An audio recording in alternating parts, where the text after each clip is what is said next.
Hey, it's Lika Senpai, and today we're going to be playing a game called Across the Grooves.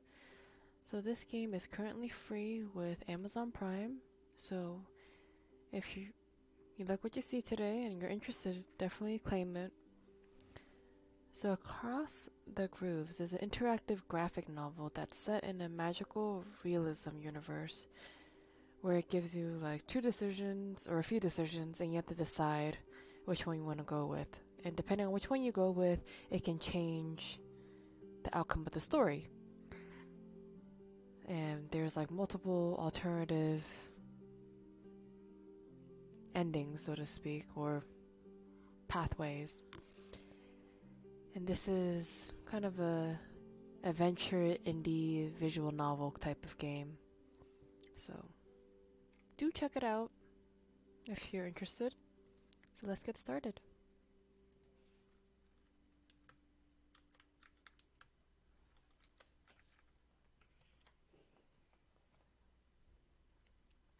So Across the Grooves is an interactive graphic novel. So during your adventure, you will be asked to make choices that will define how your story will progress. When one of your decisions influence the personality of the main character Alice, one or two symbols will light up on top of the screen. So you have the spiral,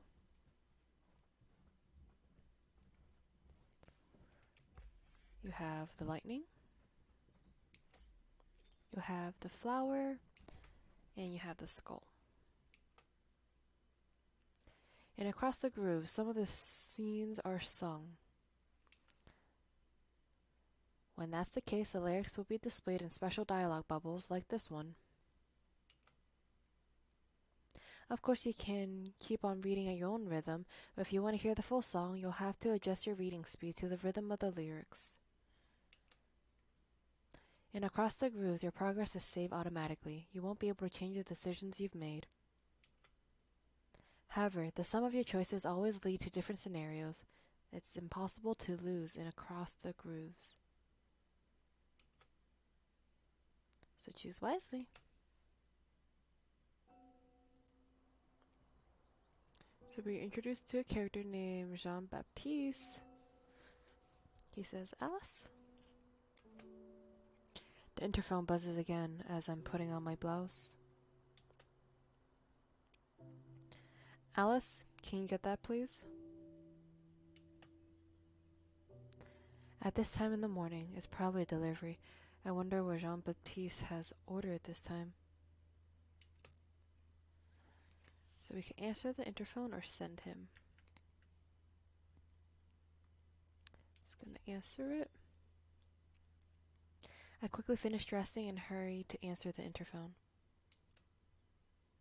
The delivery man, who I thank for his patience, tells me in a toneless voice that yes, there is a package for me. A few minutes later, I'm back in my kitchen. I've made myself a coffee and, with a sense of foreboding, I look at the flat, square package which dominates the kitchen table. Jean-Baptiste comes to the kitchen, absently buttoning his shirt. He jerks his head towards the package and peers at me. What's that? I think it's a record, a vinyl. I recognize the hesitant, disjointed handwriting of Ulysses, a record store owner with whom I share several years of my life with before I met Jean-Baptiste a little over 3 years ago. As I had no news from Ulysses since the night we split up, getting a package from him is unexpected to say the least. Jean-Baptiste gives me a quizzical stare. Tell him the truth or make something up. Let's be truthful. Ooh, the skull lit up. I think it was Ulysses who sent it to me. Your ex?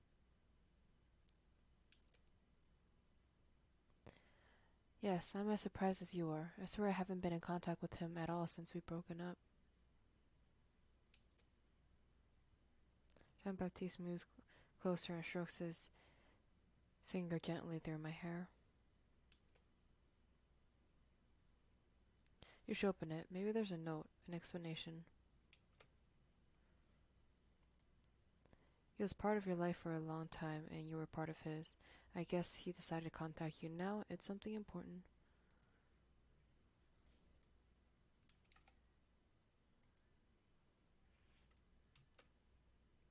You're right. I gotta run. My father has some big Chinese clients coming to the castle at lunchtime. I have to organize a meeting with the cellar master. He plants a quick kiss on my lips.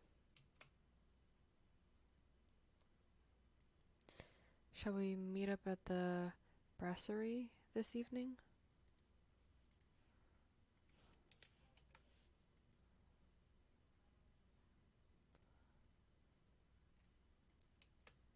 I might finish late.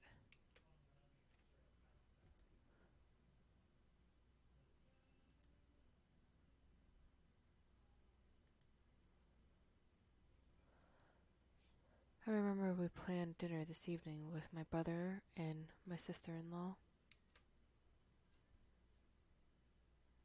Yes, okay, let's meet there. It's easier. I waited, listening to his footsteps go down the stairs and fade before I returned to the kitchen to open the package. I need a little privacy to deal with the intrusion of this ghost from my past. I grab a large chef's knife from the worktop and slide it along the fold, cleanly slicing the seal of the brown packing tape. Inside, there's a record, a 45, a 7-inch as the English call them.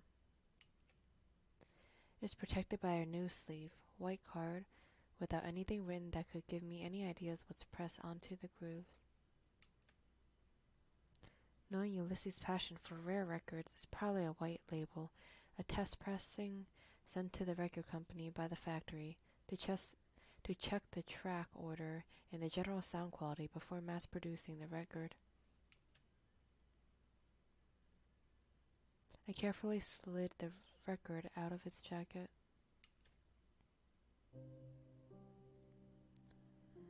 There's no label in the middle to tell me more of its contents. What is supposed to be the A side is cut in one single piece, which leaves one to suppose it is a 45. As for the B side, it's bare of any grooves.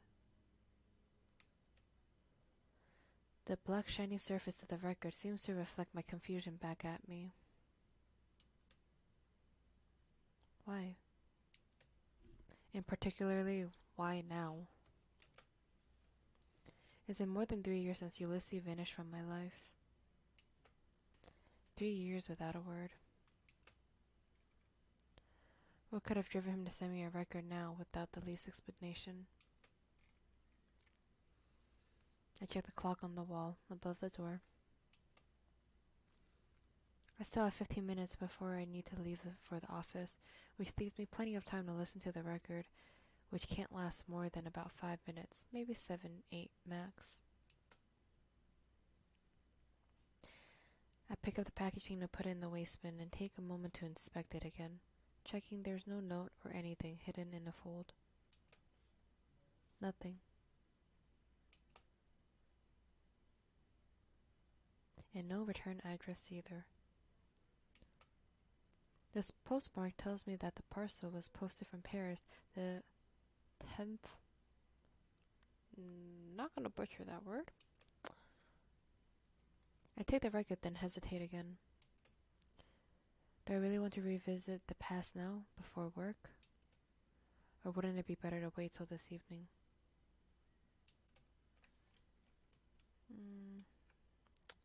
Go to work and listen to the record. Yeah, let's go listen to it. Aside, not. This can't wait. In any case, if I don't listen to the record now, I won't be able to think about anything else all day.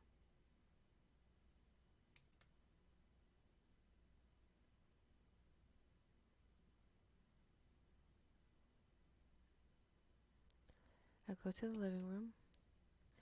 The hi-fi has been relegated to a corner of the room behind the couch.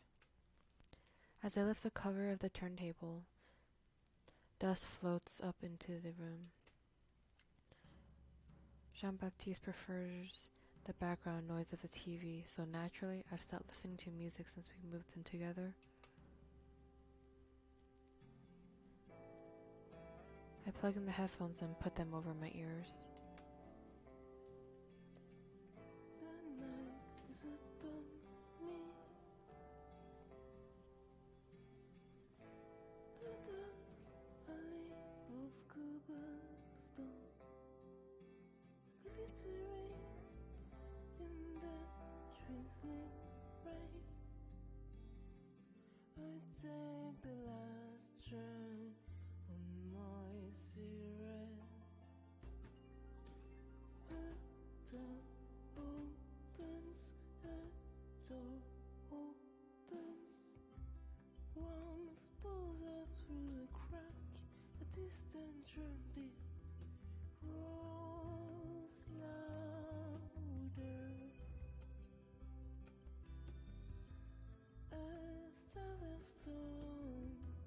You look at me, inviting me in.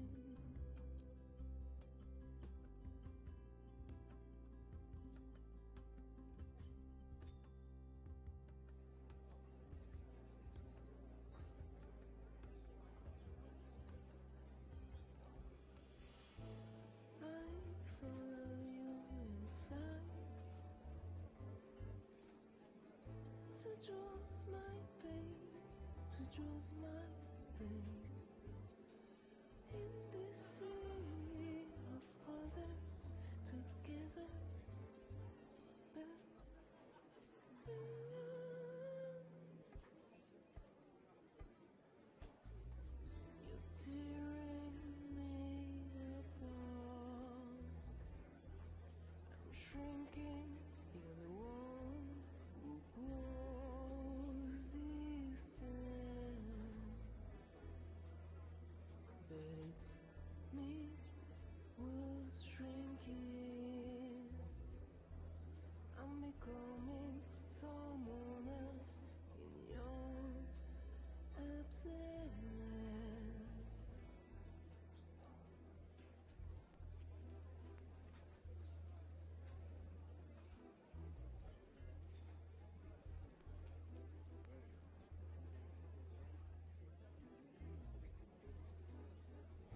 Still together, already alone.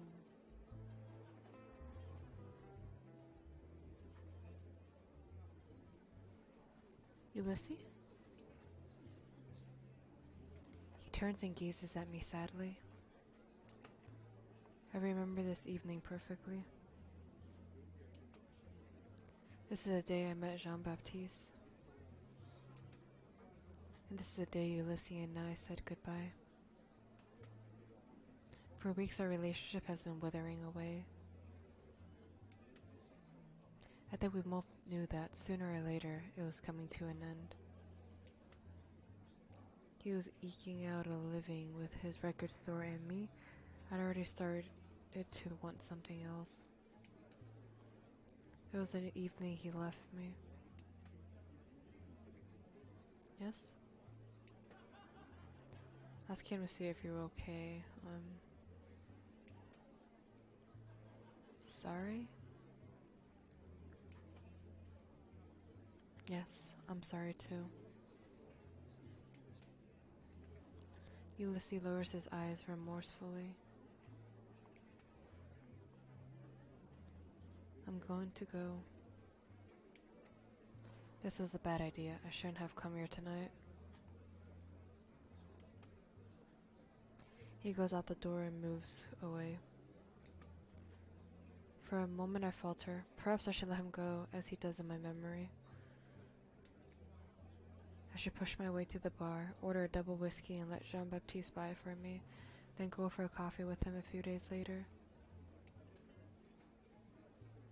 Ulysses. He stops and looks at me startled. In a few strides, I catch up with him. What a strange dream.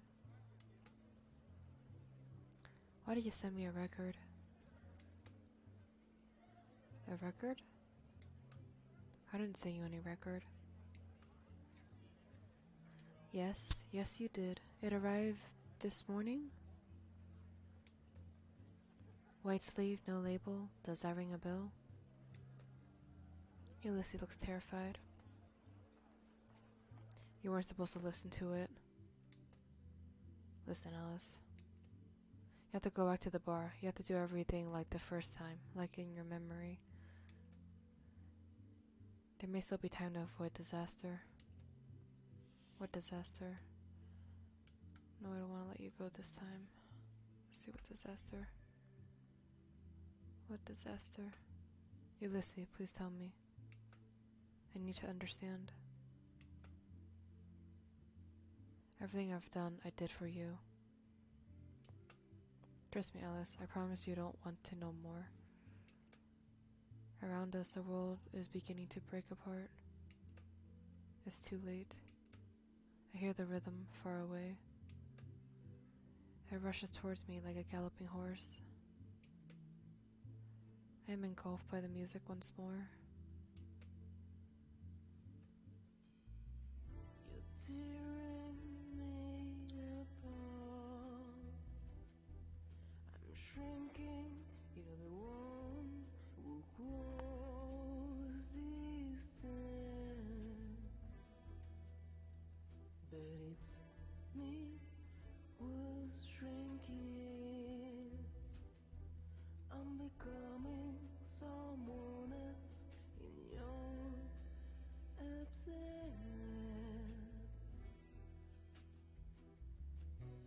Breathing in, breathing out.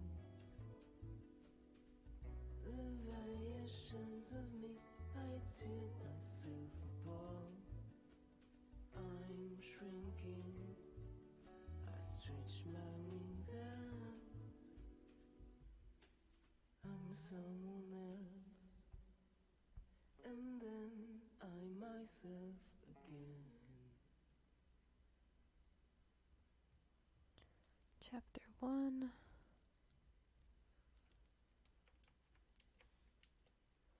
Bordeaux.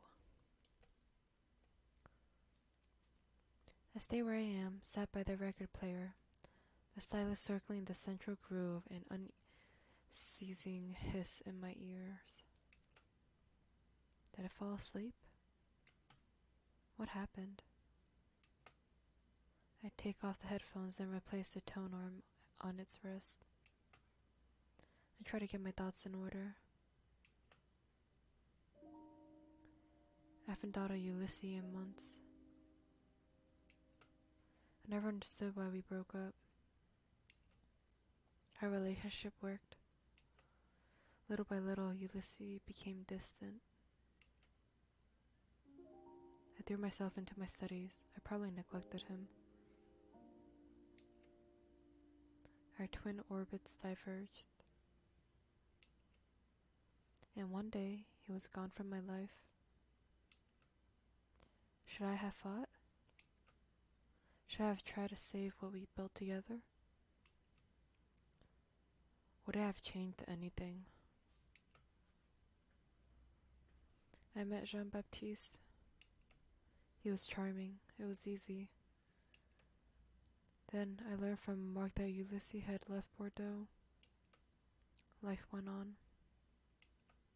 I finished my studies, found a job in a bank. We moved in together, Jean-Baptiste and I. We quickly settled into a routine.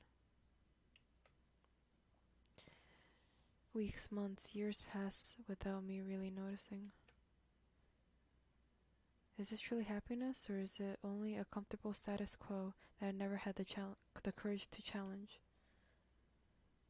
I had a strange sensation, as if I suddenly woken from a long sleep, a sleep that had lasted for years. I checked the time, 9:35. I'm gonna be late if I don't leave right now. put on my coat and set off on the short walk between the apartment and the branch office of the bank where I work. I go to the bank and I say hi to Martine on the counter, then I shut myself in my office. I have a stack of files to deal with, but I can't concentrate. I stop at the apartment after work to take a shower and change. Then I hop on the train to join Marie, Robin, and Jean-Baptiste at the restaurant.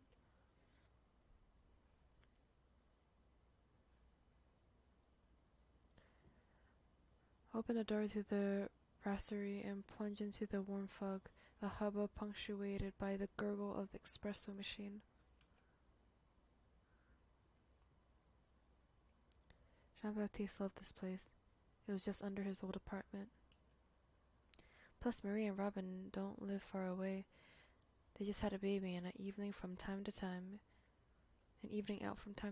It's like a breath of fresh air for them.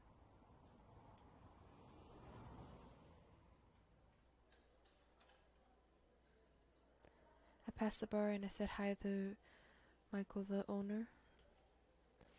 He seems surprised to see me, but before I can kiss him hello, he's called away for an order from the other side of the counter. At the end of the room, Robin was waving to me. I sat opposite of him. At the end of the table, there is a prom. Marie's gone out to take a phone call. Is everything alright?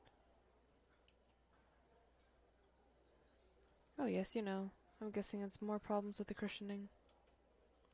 If I had any idea what kind of nightmare this was gonna be, I would have never let that priest get his claws into my progeni's spiritual life.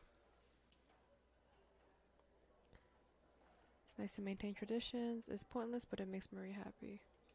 Let's focus on Marie. It makes Marie happy. And think of it as a good deed. They need fresh meat for their quotas. I really get the feeling that people are getting more worked up about this than they do about weddings. And yet you're not married, so we can't really say that you got a reliable point of reference. Robin laughs. That's true, but I promise you I'm immune after all this nonsense. I lean over the prom. The baby's fast asleep. And how's my favorite little niece? You can see she enjoys the hustle and bustle just like her auntie. I feel a hand on my shoulder. It's Marie. She's back. Phone in hand, we hug. Sorry, I had to take a call for work. You think they'd be leaving all the files on my desk for me to deal with after my maternity leave? So how are things with you? Speak of the record, so everything's fine. Everything's fine. Oh, everything's fine. Marie knows I prefer to keep my thoughts private, but she also knows me too well not to notice that something's bothering me. What's the matter? Something wrong at home? A problem at the office? No, nothing like that. I got a package this morning from Ulysses. Ulysses, your ex? Himself. That's surprising, isn't it? You broke up, 3 years ago? What was in the package? A record, a vinyl. That's it? No note? Nothing? Nope. Just a record without any explanation.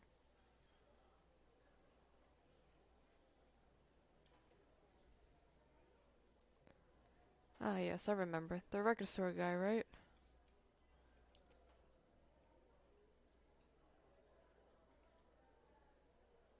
I don't know why you guys broke up. He was really cool. Robin. Marie glares at Robin, who bears himself back to the wine list. So, no note, nothing? That's odd, isn't it? Yes. What was on the record? Did you listen to it? Yes, a 45, no label. No idea of the artist or the group. I try to remember the music itself, but I can't seem to recall the melody. The sound was fairly pop, pretty modern. A whole load of memory came flooding back when I listened to it. It was really weird. It felt like I was actually reliving the past, the night when Ulysses and I broke up. Still, it's a little out of order of him. No news for years and he sends you a record now without any explanation? So anyway, what are you gonna do? I don't know. I'm gonna investigate. Investigate! I really need to find out what's going on. If Ulysses decided to send me a record after 3 years of radio silence, it must be important to him.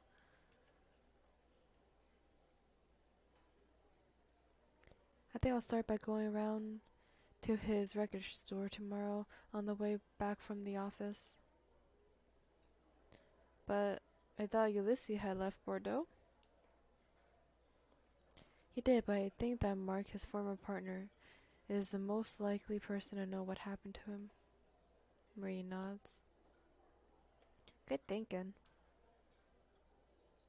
Listen, I don't want to hurry you, but can we order?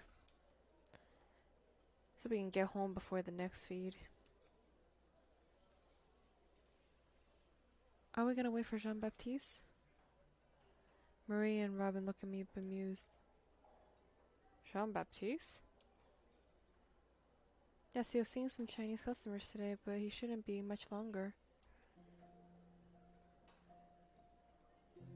Alice, who's the Jean-Baptiste?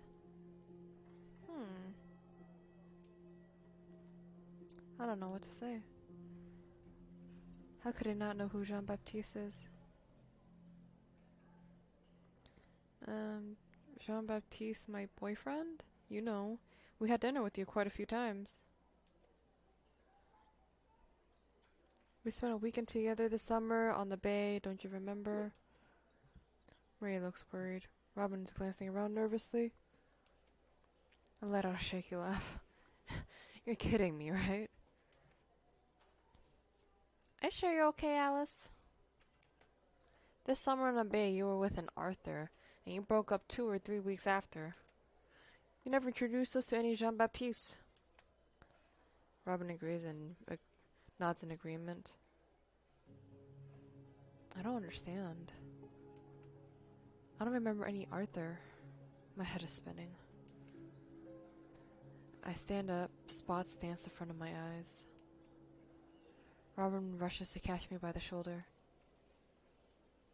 Alice, you're just scaring me. Are you alright? Yes, I need some air. I turn and hurry through the brasserie. Behind me, I hear Marie say to Robin, "Let her go. We'll call her tomorrow." Then I'm out in the street. The cool night air helps me to collect my thoughts. A little further away on the sidewalk, I make out the familiar shape of Jean-Baptiste. He's smoking a cigarette. The Jean-Baptiste I knew had stopped smoking. We slept together. I fumble in my coat pocket and pull out a package of Galosies, half empty. They shouldn't be there. There's no rational explanation why I should have a package of smokes on me. Unless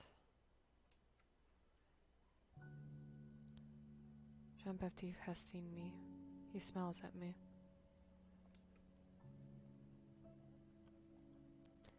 I couldn't stay here, staring at him from a distance. I have to take a decision, but I don't know whether I should turn away or go and talk to him. I hesitate. No. Talk to him. Get your man back. I go nearer. Jean-Baptiste rummages through his pockets and holds out a lighter to me. I notice that I still have a package of cigarettes in my hand.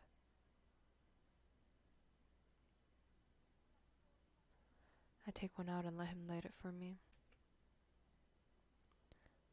Are you alright? The way he looked at me, his manner, They aren't those of someone who shares several years of my life with. He doesn't remember me, us either. It's at this precise moment that something that was just an impression, a suspicion, a kind of out there thought that which couldn't actually happen in real life strikes me full force. This man who I was making plans for the future with just yesterday is watching me with indifference, mildly disturbed by my distress.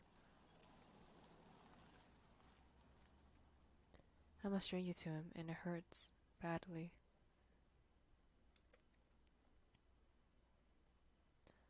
And now, there he is, right in front of me, waiting for me to answer.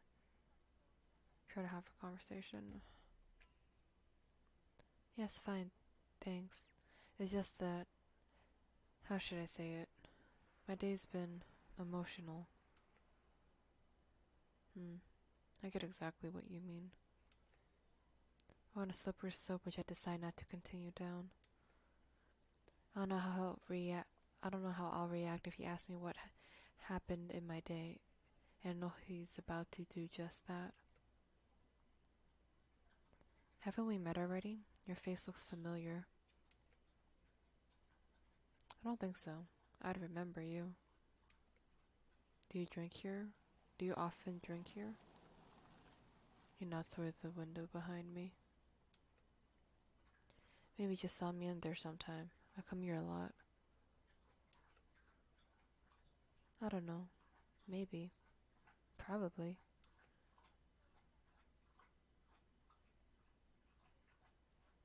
Jean-Baptiste drops the cigarette end and crushes it with his foot. Sorry, but I have to go. Do you want me to ask Michael to get you a taxi? No, that's kind, but it's fine. He starts back to the bistro, then changes his mind and returns to pick up his cigarette end. He takes a chance to look at me again, as if he's searching for an elusive memory or a word on the tip of his tongue. He flashes me an embarrassed smile, accompanied by a good night before disappearing into the bistro. I stay where I am, in the cold, dragging on my cigarette, my heart in my shoes. Then I turn away and head up the street towards the tram stop. The first thing I do when I get back to the apartment is bolt the door behind me. I had a feeling of being followed on my way home.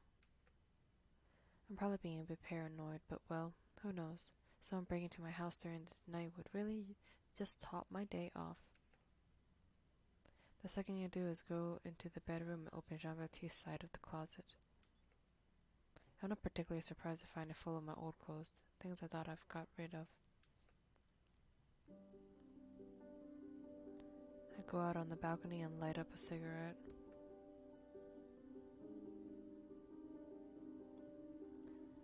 As I stand musing, I look at the apartment and I'm aware of a number of small differences I haven't noticed earlier in the day. There's no phone charger or small coins in a bowl on the dresser in the hall. The old game console, which had never been plugged back in since the move, is no longer on the shelf under the TV. The big photo of New York has been replaced by a tattered old poster from a regional rock festival. The record, though, still dominates the kitchen table, exactly where I left it earlier in the day. It seems impossible. It's as if by putting the 45 in the turntable, I truly returned to my past. As if by choosing to run after Ulysses the night we broke up, I haven't met Jean-Baptiste at the bar. As if I've returned to a present where I'm single, where Jean-Baptiste and I never met. I tried listening to the record again to get to the bottom of this, but I'm afraid of making things worse.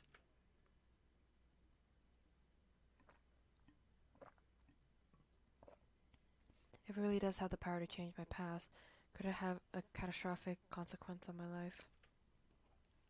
What is that called again? The butterfly effect? I hope Mark will help me clear all this up. At least he should be able to tell me what happened to Ulysses. I grab my phone and leave an apologetic message for Marie, assuring her that everything is fine and that I'm sorry I slipped away so early. Then I crush out the cigarette and crawl under my covers in hopes of sleep. St. Michael's. I realize that I hardly set foot in this district since I split up with Ulysses. The store that Mark shared with Ulysses is in a little semi-pedestrian street on a corner.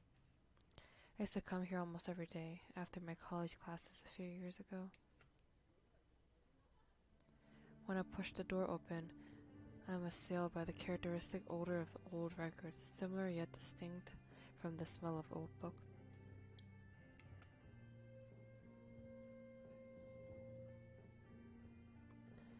The big speakers fixed to the ceiling blare out a strident fuzz guitar solo at a volume theoretically much too high for a business establishment.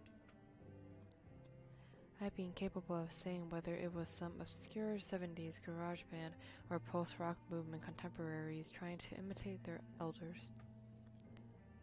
Mark is reading the sleeve with interest.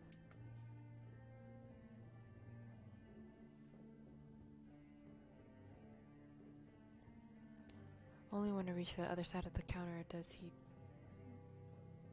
deign to look up. He smiles at me, then murmurs something incomprehensible and then I gesture to him that I can't hear anything, pointing to my ears. He flaps his hand at me to wait, then turn the volume on his amp down to something better adapted to conversation. I was saying, they're a local band. Pretty powerful, huh? I've signed up for an EP. I just got the pressing. What's amazing with Mark is, even if we haven't seen each other for probably a year, he behaves as if we spent yesterday evening together. Hello, Mark. Are you okay? Everything's cool, thanks. And you? What brings you down here? Have you heard from Ulysses lately? No.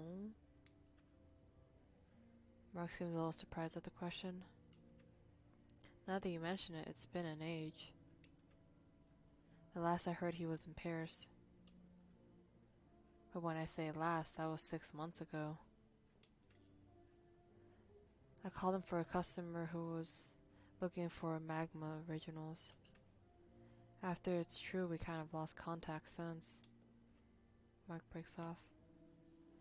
I guess that in a way, he must blame me for what happened between Ulysses and me, seeing how our breakup also cost him his business partner.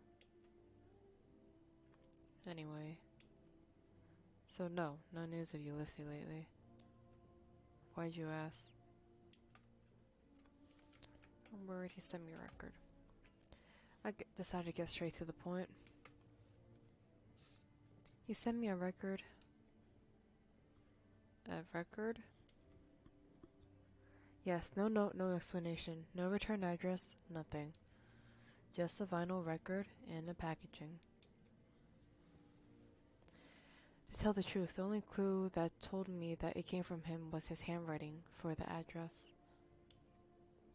Mark watches me with an odd intensity. Did it spark his interest when I mentioned the record? Or was it something else? Concern? Or fear? Could you describe the record to me? I can do better than that. I'm about to fish out the record out of my bag when Mark gestures me to stop. He hails someone who's rummaging in the reggae Afrobeat box behind me. Hey, sir? His target turns with an air of feigned innocence. A guy in his 50s, he wears a black leather biker jacket and snug matching pants. His hair, which is slicked back rockabilly style, is considering his age the probable uniform black of a bottle of hair dye. Can I help you? The guy grumbles in discontent, shakes his head, and saunters towards the exit. Mark waits for the closing door to ring the bell hanging above before continuing it. Did that guy follow you by any chance? Follow me? Yes, follow you. How should I put it? Have you had the feeling that you're being watched since you received the record? Yes. Yes, I had the feeling of being followed yesterday evening on my way home. But well, I figure I was being paranoid. Why would someone tail me? And anyway, why would you suspect that guy especially? Mark couldn't repress a smile. Two things. An old rockabilly who I don't know in my shop. They're an endangered species. I guarantee they all come in here, no exceptions, for at least once a week for a coffee or a beer. Never buy anything, but they're cool and they've always got amazing stories to tell. Okay, that seems a bit of a stretch, but never mind. And? A guy in leather and boots going through the Afrobeat box for 10 minutes? If that's not suspicious. I burst out laughing. Okay, that is very suspicious, you're right. Mark leans over the counter to check who is actually in his shop. There's only a couple of students giggling in the depths of the shop, a guy meticulously comparing the covers of 2 copies of Frank Zappa's Hot Rats, the headphones and the open-access turntable clamped over his ears. Okay, the coast is clear. I slipped the record from my bag and placed it on the counter. It's a 45 white label. A test party? No scribe number in the groove. One of the 2 sides is the mirror side. Mark smiles. You haven't forgotten the jargon, then. After all the time I spent with Ulysses, I think it's lodged in my brain forever. You can put it away. I know what it is. Really? It's not a white label. It's an Aztec? Acetate. Ha. It's the acetate, a single copy. That's why there's no matrix number. I put the record back in my bag. But I'm surprised you don't recognize it. Ulysses unearthed it a while before he split up. It was the only record he wanted to keep when he left. Which meant I had to buy his share of the stock. I would have preferred that he take it the psychedelic shelf. It would have saved me taking out a bank loan. Did you listen to it? Do you know where it comes from? Do you know where it comes from? Well, no. I don't know how Ulysses got hold of it. On the other hand, there's quite a few legends going around about the recording. Have you heard of Robert Johnson? Let's say yes. I'm gonna assume you know your stuff, girl. He was an old blues guitarist, right? Exactly. He's the guy who invented tons of great blues riffs at a time when they were barely able to record them. He worked in the cotton field, and one day to the next he got a hold of a guitar and was able to play it perfectly. The legend says he made a pact with the devil at the crossroads. He died suddenly in 1937? Unless it was 1938. Never mind. Nobody's sure of the date in any case. The cause of death is just as mysterious. Ah, yes, I remember. He was the first member of the 27 Club, right? Exactly. Or one of the first. The most comprehensive list count 2 or 3 musicians before Johnson. Officially, he died at 27 years old. Like Joplin, Morrison, Brian Jones, Nick Drake, or more recently, Cobain. Wait, that microgroove didn't exist back then. If it's really his music on the record, it should be a 78, shouldn't it? Precisely, I'm getting to that. So, he died mysteriously at the end of the 30s. There are 2 or 3 witness reports from people who claim to have seen Johnson on stage during the 40s, but nothing very reliable. The rest of the story, which is much less well known, happens 20 years later, a few hundred miles further north. Memphis, Tennessee. At the end of the golden age of Sun Studios, Presley had already left the label for RCA, and Carl Perkins had just had a car accident. And it was then that we rediscovered for the first time the recordings of Robert Johnson. Of course, all the producers of the era already knew them. With the rock and roll boom, there was a huge systematic appropriation of black music by white musicians. It wasn't the first time it happened, and unfortunately, it wouldn't be the last. And Johnson's repertoire was a gold mine waiting to be plundered. Not just the blacks either. Do you know that the Linkrai was Amerindian?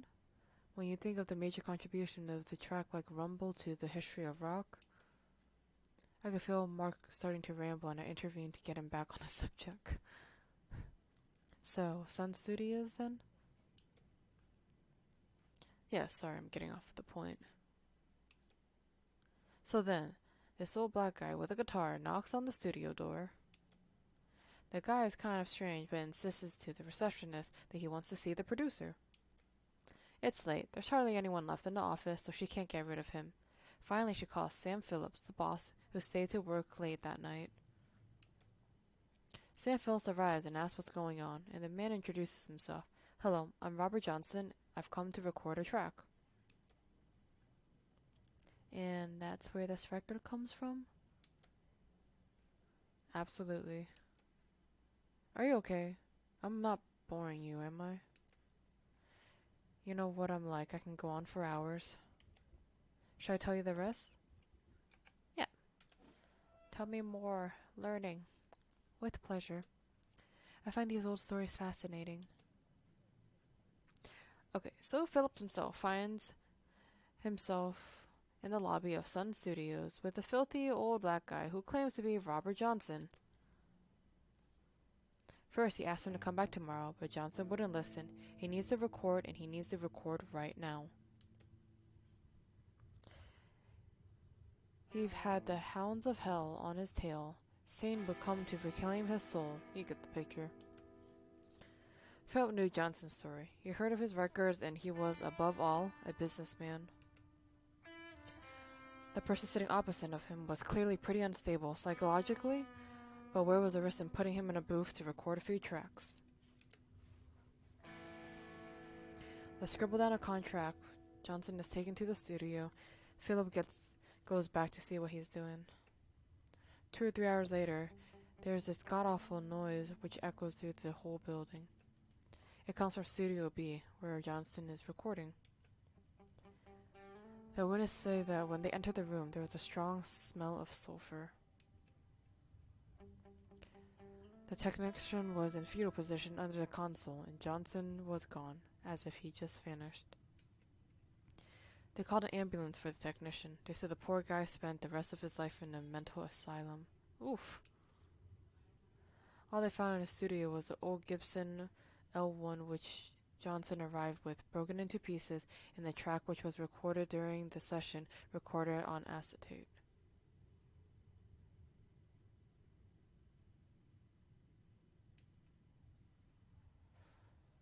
Mark nods his head at my handbag.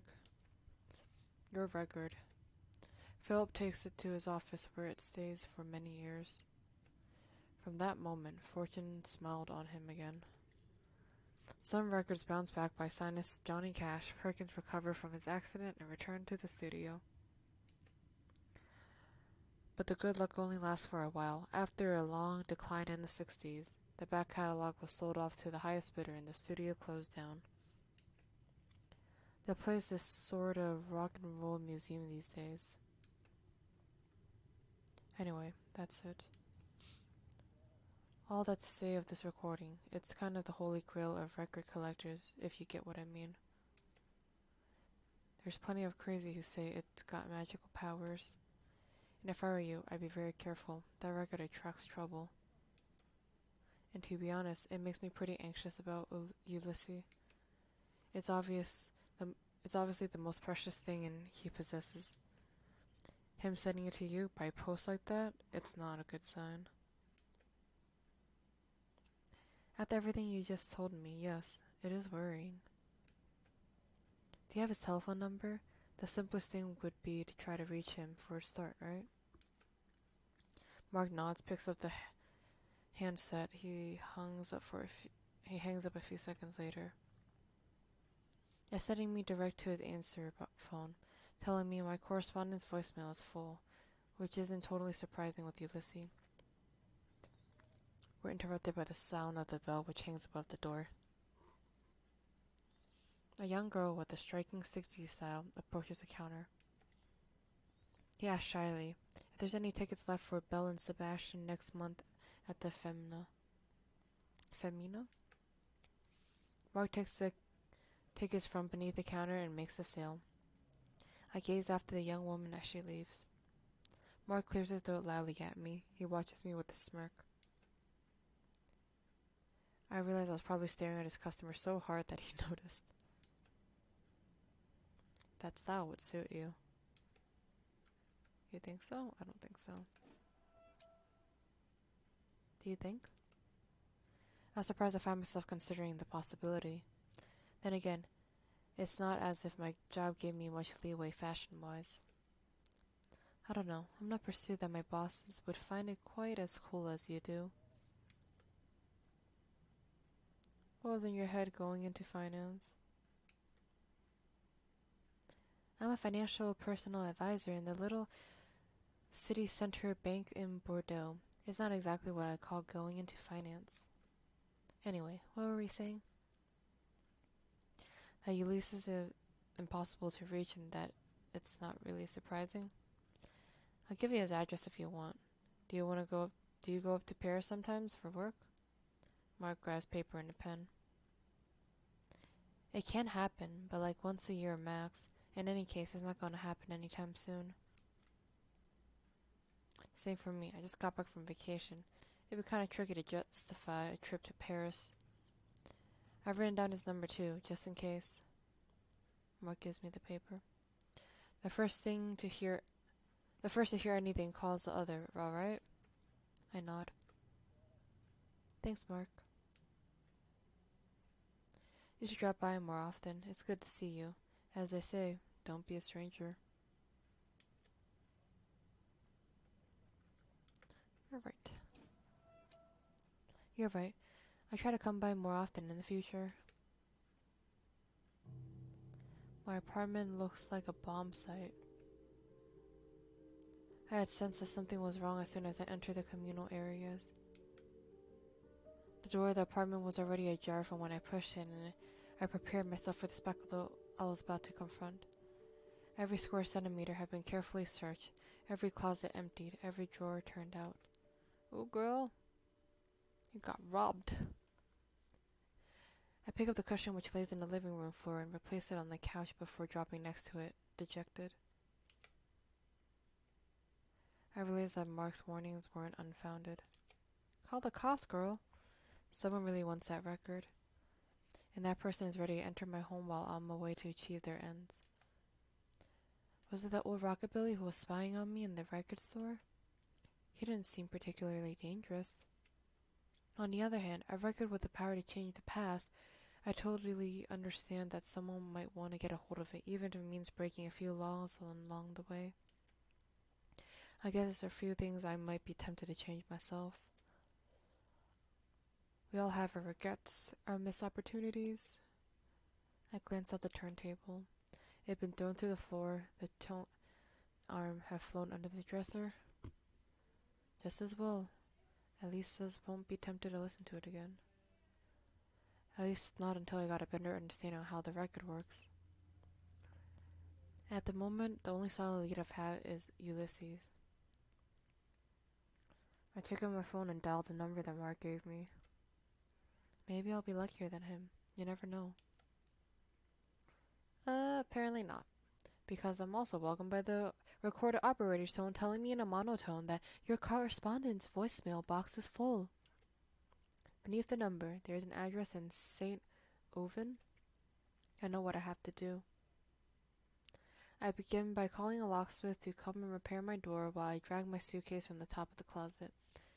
Next, I try to call my boss, the bank manager, but he already switched off his work phone for the night. Damn. I have to drop in the bank tomorrow to let him know I'm going. I spent the evening tidying up the apartment. This girl don't call the cops after she had a break-in? Man.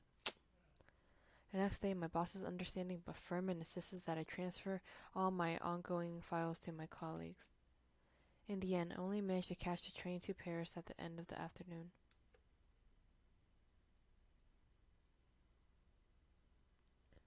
Chapter 2. Paris.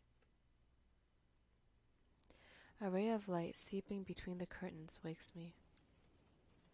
It was 11 p.m. when I reached Montparnasse last night, and I check into the first little hotel I stumble on when I left the station. I checked the time, 11 o'clock. I haven't slept this late for years. Of course, after recent events, sleep hasn't exactly come easy. My window looks out over Boulevard Raspail and gives me a superb view of the Paris in a downpour. Perfect weather for my trip to the flea markets of St. Oven in search of Ulysses. I considered taking the record with me, but decided it's more secure in a safe in my room. But what if they take the safe? Ugh, well, I guess there's the rain. As the rain lets up a little, I walk to a local brasserie that I used to go to occasionally as a student. Usually when I come to Paris, it's just a quick return trip to head office for the bank I work for in La Défense. It's pleasant to be able to enjoy the capital without the constant stress, even if I'm not exactly on vacation. Maybe it's a matter of contacts, I don't know. But I think to myself this would be a great opportunity to hook up with some of my old college friends. I sat on the terrace under the awning, light a cigarette, and order a croque monsieur and a coffee. I mentally catalog my old friends and realize that those that I haven't lost track of, like me, have moved out to the provinces. Of course, there's my old pal Frank Duval. Last I heard, he still lives here. I could call him to see if he wants to meet up for a drink. Call Frank. Call Frank. I tell myself a bit of a moral support won't hurt. Frank and I had known each other for so long. I feel a little ashamed of myself for not catching up with him more often. This is the time to fix that. I grab my phone and dial his number. He tells me he'd love to see me, and we agree on a meeting place for a drink later in the evening. I look forward to it happily. I finish my croque monsieur, pay the bill, and set off towards the nearest subway entrance. The rain is falling again when I get to St. Oven. The address that Mark gave me is stall 73 in Jules Val's Market. I have trouble finding my way among the different markets, and I stop several times and ask for directions. When I finally stumble upon the entrance of Jules Val's Market, it's well into the afternoon and some of the stalls are already closing. I hope I'm not going to pay for my lie-in by finding myself facing a closed metal shutter. I work my way down a lane to stall 73. Unfortunately, instead of the old record stall I was hoping to find, the place is taken by a bookseller. A bit further along, the stall selling 1950s furnish, which also had a few boxes of old records. Above the storefront, a sign announces Patty's Store, Hardware and Records. Maybe the owner, a young woman who looks like Betty Page imitator, will be able to help me. On the other hand, the bookseller is unhurriedly moving his boxes of books inside. I wait a few minutes undecided when the bookseller, an old man with a mustache, approaches me. "Hello, young lady. Come in. Don't be scared. I mean, if an old man said that to me, like I'm running the opposite direction. He beckons me closer. I need to decide. Question Patty or the books? Let's see him because he's. Good afternoon, Mr. Pierre Duplot. Good to meet you. He holds out a hand, I shake it. Are you interested in old books? Can I help you with something? Yes, at least maybe. I'm looking for a stall that sells vinyl records. The address I was giving is your pitch. I show him the paper with the address. Ah, yes, I remember him. Ulysses. A nice boy. He was doing some research into the Lima. He gave a stall up to me when he left Paris. He left Paris? Let's see, figure out where he was going. He left Paris? Yes, in the summer, about 3 months ago. It was a real stroke of luck. It's not easy getting a pitch here. May I ask why you're looking for him? He's a friend I'm trying to track down. You know where he went? The bookseller shrugs. England? London, probably. I admit I didn't ask, but it was the next logical step for his research. And what exactly was this research? What I was telling you, he was asking me all kinds of questions about the Ordo Templi Orientis, the Lima, if you prefer. Of course, I tried to direct him towards a real oculus in a pitch. The Lima? What is that? Yes, you know, the occult movement found by the Crowley, among others. The Crowley? The name's familiar. Aleister Crowley, an Englishman. He wrote this book. You must have heard of him. You must have heard of it. There are plenty of fictional works that refer to it, a bit like Lovecraft or Edgar Allan Poe. Do what thou wilt shall be the whole of the law. I have a very nice copy of it, if you like, an American first edition in excellent conditions. But if you're really interested in the subject, the Theosophists are much more informative than Crowley. If I were you, I'd begin with Blavatsky instead of wasting your time with melodramatic Satan worshippers. He grabs a thick leather-bound volume labeled Isis Unrevealed, from the shelf behind him. I realize this conversation's getting out of hand. If he's trying to sell me his merchandise, I'll never get him back on track. I have to refocus the discussion fast. Press for an answer about... Let's see. Look, sir, I'm sorry, but I'm not interested in your books. I just want to find my friend. The old man looks crushed. He must be a real fanatic. Ah, I see. Well, young lady, all I know for sure is he let me have his pitch. As I told you, when I asked him why he wanted to give up such a great pitch, he said something about England. I have to admit I wasn't really concerned. After all, it's none of my business. Anyway, that's all I can tell you. But you should ask Patricia. She's got a stall a bit further down the row. He points at a stall full of 1950s furnishing. It's called Chez Patty. She might be able to tell you more, considering they were seeing a lot of each other. She and your friend, if you know what I mean. The bookseller looks at his watch. Now, if you excuse me, it's time to shut up shop.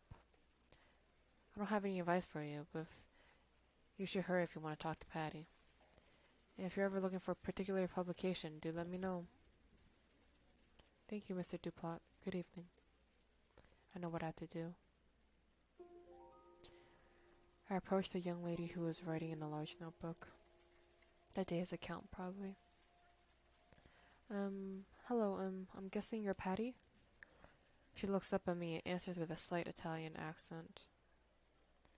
Patricia, Patty's for the tourists. What can I do for you? I'm looking for the owner of the old record store in Pitch 73, Ulysses. The new staller told me that you, knew him? Patricia gave me a broad smile as she gazes at me. Let me guess. Alice, right? She burst out laughing at my startled expression, delighted to have astounded me, but without a trace of spite. It's funny. You're not at all how I imagined you'd be. But how? Oh, it's simple. Ulysses told me about you, of course. You really screwed his head up when you left him, you know.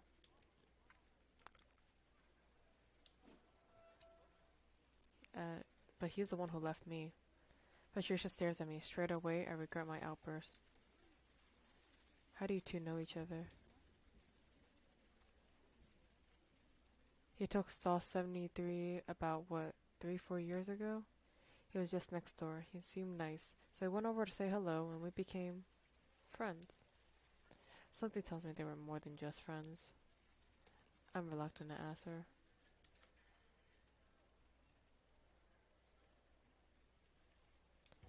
Why not? Something tells me you were more than just friends, right? Yes, we were having sex, your man and I. He even lived at my place for a while when he first arrived in Paris. But it didn't work out. Patrice heaves a theoretical sigh, intensely Italian. Theatrical sigh. Leash, words are hard. No, but it had nothing to do with you, my dear. We weren't meant to last. Ulysses wasn't really my type, if you know what I mean. Ulysses gives me a knowing smile and Patrice, gives me a knowing smile and continues talking before I really had the chance to figure out what she's trying to tell me. And I have to say that his hippie music got on my nerves pretty quickly. Let me guess, you're more of a Cramps or Meteors type of girl, right? Exactly. We could see eye to eye on the Sonics and the Kings, but that gave us a pretty small common ground. And of course, I soon realized he was still hung up on you. Anyways, we broke up, but we stayed on good terms. He's not the type to hold a grudge, or Ulysses. Asper knows where Ulysses is. Do you know what happened to him after he left Paris? The new owner of the pitch told me he probably went to London. He left in a bit of a hurry, but that's what he told me too. What do you mean in a hurry? Well, it pretty much happened overnight. He didn't tell me exactly why he was leaving. To tell you the truth, I thought he was leaving for you, to go back to you.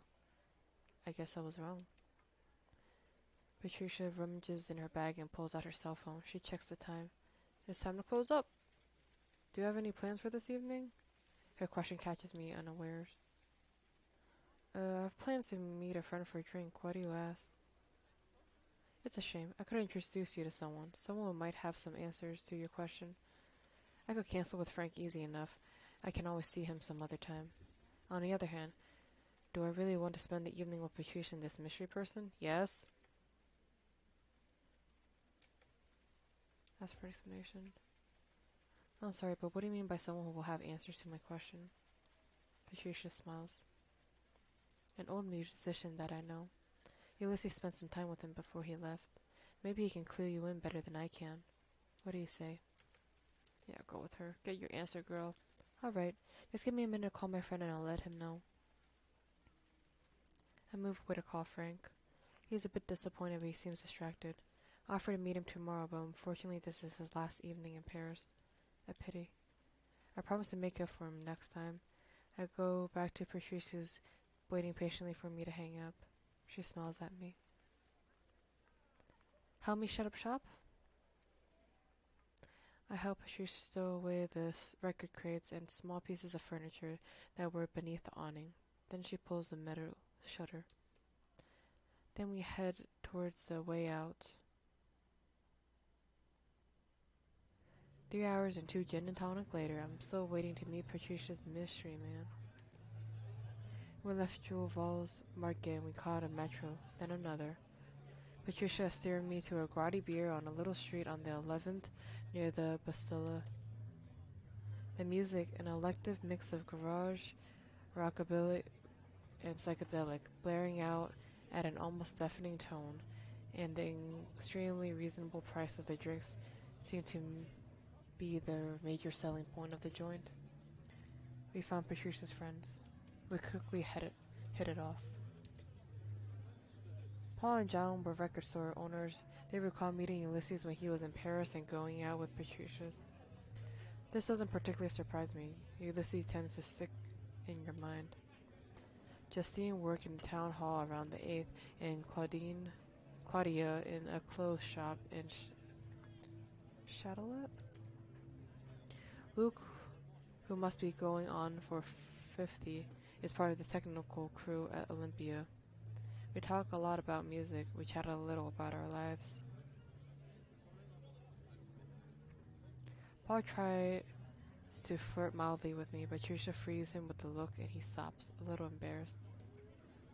When I ask Patricia which of his friends I should question about Ulysses, she tells me that Enzo isn't here yet and that he'll be there later after work. I'm ordering another drink when I feel Patricia's hand on my arm. She speaks in my ear above the hubbub. Come on, I'm going to introduce you to Enzo. I follow her at the end of the bar to find a new arrival has joined the little group. A man far advanced in years, dressed in a velvet suit with a flowery shirt. He gives a shout of laughter, an easy smile creasing his white-bearded face. His presence is magnetic. The image of an old wizard runs through my mind, but I have a sense that this man is very down to earth, rooted in reality and delighting in life. Ah, Patricia, venga aquí. He kisses the young woman affectionately, like an old uncle kissing his favorite niece, which makes me wonder if they're maybe related in some way. Then he turns to me. Good evening. I don't think we know each other, yes? No, I'm Alice. Nice to meet you. He speaks with a strong Italian accent which strengthens my idea of a family connection. Enzo, I don't know if you remember Ulysses, I introduced you? A mention of my ex, a shadow passes over the old man's smiling face. Alice is looking for him. I suggest that she meet you, seeing as you and Ulysses got it on so well. Do you know what happened to him after you left Paris? Enzo gestures me to follow him. Come with me, we're going somewhere we can talk without shouting. Enzo and I walk out the bar and up to the road to a little courtyard. Enzo sits on a bench. I sit down next to him. He lights a cigarette, then offers me the pack. I accept one and let him light it for me. I'm not going to make any bones about it. If I mention a certain record, a 45 with a white sleeve, well, I was caught off guard by the question. Should I be wary of this man? Or can I trust him?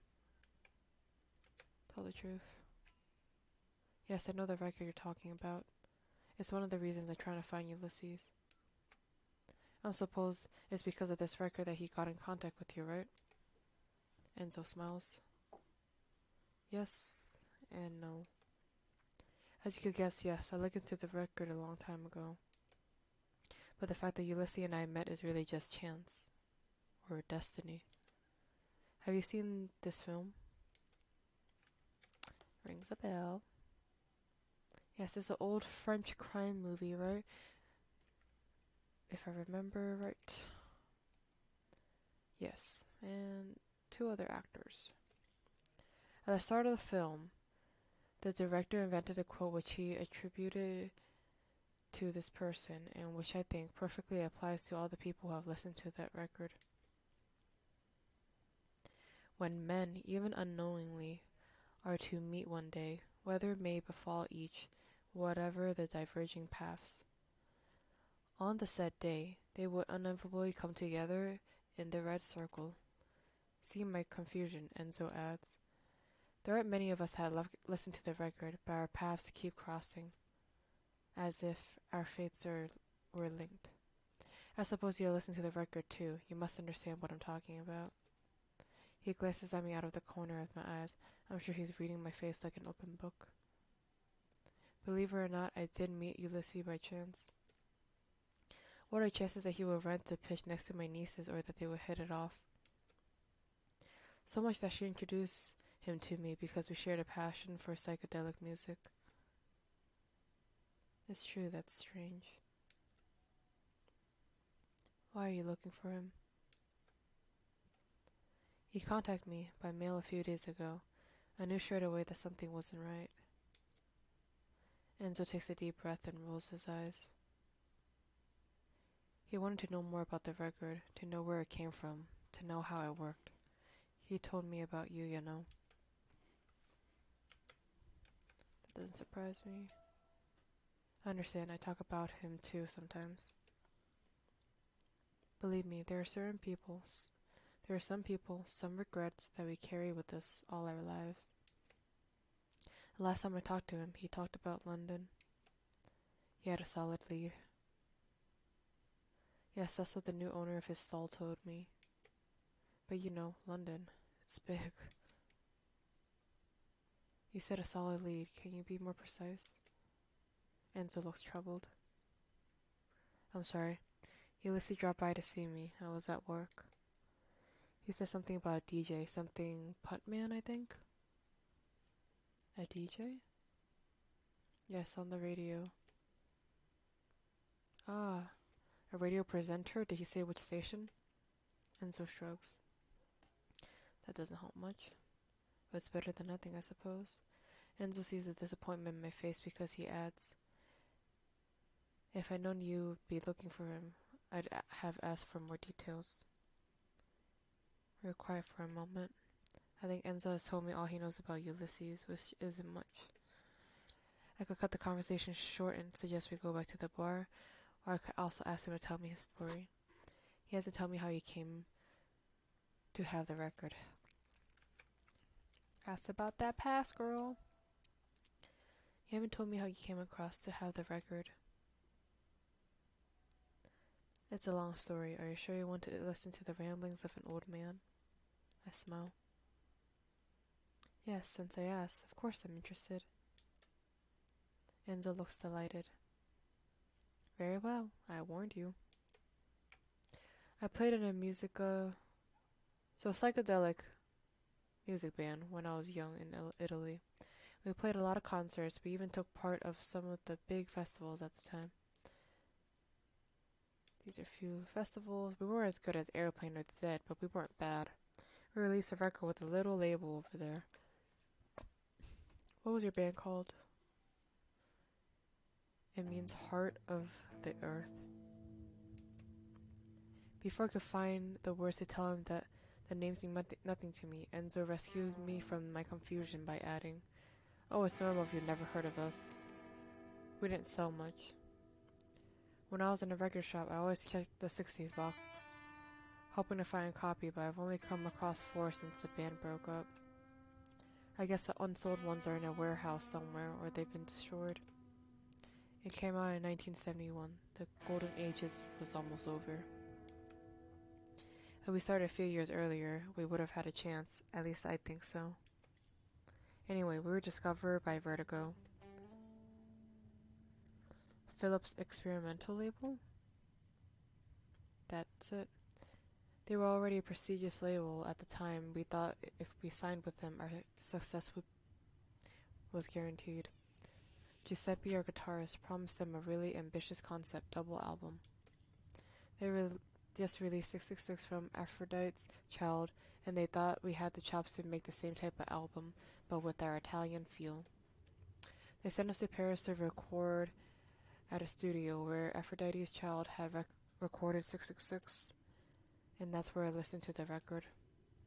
The record company had sent us this Russian to deal with the production. Sergio, a really talented guy. The stuff he could pull out of a student recording, it was miraculous. But how should I say it? He was crazy. Crazy? In what way? Where do I start? He took incredible amounts of drugs. He was unpredictable. Giuseppe admired him right away. Me, I prefer to keep my distance. One day he arrived at the studio with the record. He introduced it as the ultimate psychedelic trip, better than whatever this drug is. Giuseppe listened to it first. He convinced the other band members to listen to it. I didn't put up much of a fight. After all, it's just a record. It couldn't be worse than listening to the B-side of White Light, White Heat on acid, right? Enzo stops. I turn to him. His eyes were damp. I realized that the record probably stole a piece of his life, too. A piece of him. The record stole someone from you, too? Enzo sighs. Yes, you could say that. The record made me relive my past. Before I listened to it, I was married, and my wife, Julia, was expecting our first child. When I came back to reality, she was dead. A car accident 2 years earlier. Oof.